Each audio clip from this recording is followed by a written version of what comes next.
हम गीता मल्लिक अहाँ सब गोटे प्रणाम करै छी। हम आइ एकटा अहाँ सबके कोबर गीत सुनाबै लए एलहुँ हैं। आशा करै छी अहाँ सबके ई गीत नीक लागत तऽ लाइक कमेंट कऽ देबै, चैनलके सब्सक्राइब कऽ देबै। गीतके एक बेर पूरा जरूर सुनब।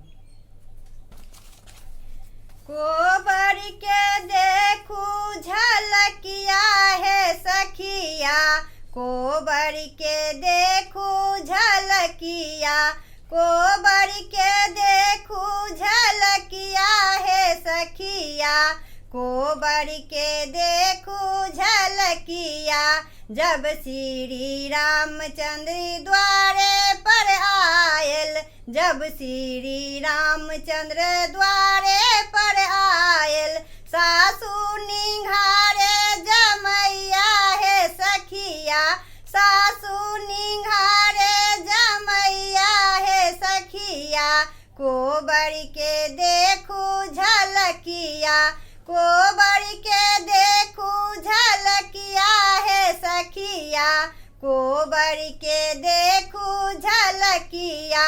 जब श्री रामचंद्र अंगना में आयल, जब श्री रामचंद्र अंगना में आयल, सरहजनी निंघारे नंदोसिया है सखिया, सरहजनी निंघारे नंदोसिया है सखिया, कोबर के देखू झलकिया, कोबर के देखू झलकिया है सखिया, कोबर के देखू झलकिया।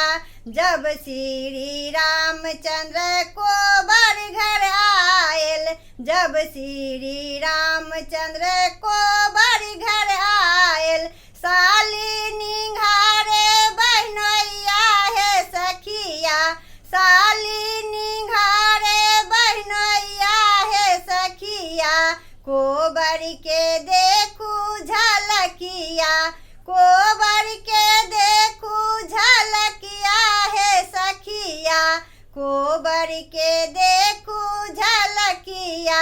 जब श्री रामचंद्र पलंगे पर आयल, जब श्री रामचंद्र पलंगे पर आयल, दुल्हन निंघारे पिया है सखिया, दुल्हन निंघारे पिया है सखिया, कोबर के देखू झलकिया, कोबर के देखू झलकिया है सखिया, कोबर के देखू झलकिया, कोबर के देखू झलकिया है सखिया, कोबर के देखू झलकिया।